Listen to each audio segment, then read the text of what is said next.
सुनिएगा, सोचकर सुनिएगा।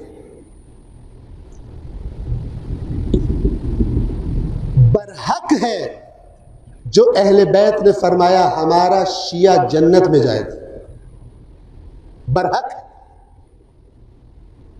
लेकिन ये आधा हिस्सा है पूरी बात का, आधा है पूरी बात का हिस्सा। ये आपने मोबाइल सेल फोन्स की जो कंपनियां हैं, मोबाइलिंक वगैरह, टेलीनॉर जो कंपनी है, इनके आपने बड़े बड़े ये बोर्ड देखे होंगे, इश्तिहार देखे होंगे। उस इश्तिहार पर कुछ चीजें बड़े बड़े अल्फाज में लिखी होती हैं जिन पे सबसे पहले निगाह पड़ती है, और वो चाहते भी यही है बेईमान के सबसे पहले अवाम ये पढ़े।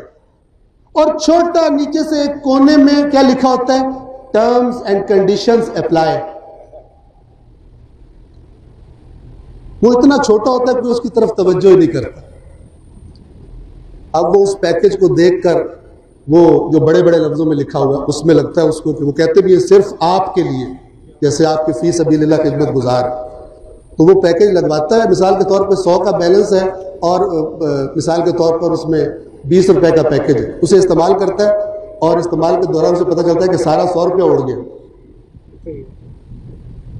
वो फिर फोन करता है, शिकायत करता है कि ये क्या हुआ।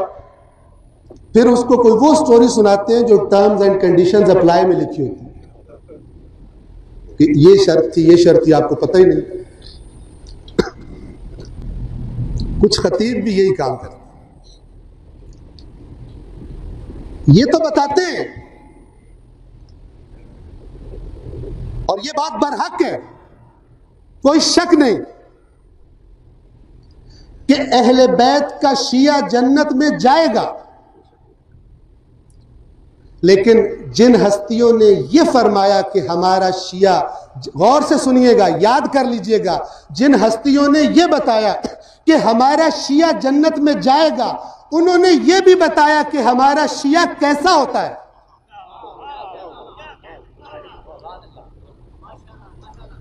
वो नहीं बताते, वो नहीं बताते,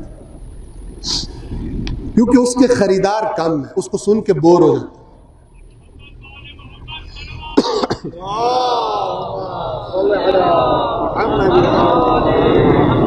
उठाइए उसूल काफी, किताबुल ईमान वल कुफ्र, पढ़िए उसको। उसमें ईमान को क्या डिफाइन किया है, क्या ईमान क्या होता है, ईमान के असरात क्या होते हैं मोमिन पर, उसकी सिफात, ईमान उसके अंदर कौन सी सिफात पैदा कर देता है, क्या इनकलाब उसके अंदर बर्पा कर देता है ईमान, आइम्मा ने बताया है। अब अगर कोई उसको सोचे ही ना, और क्योंकि पैदाइशी एक घर में पैदा हुआ है और जिंदगी वही गुजार रहा है जिससे उन्होंने मना किया है, और फिर कहे ये जो उन्होंने फरमाया ना मेरा शिया जन्नत में जाएगा, ये मैं हूं, ये धोखे में है। ये उसी तरह धोखे में है जिस तरह रसूलुल्लाह के जमाने का यहूदी और मसीही धोखे में था।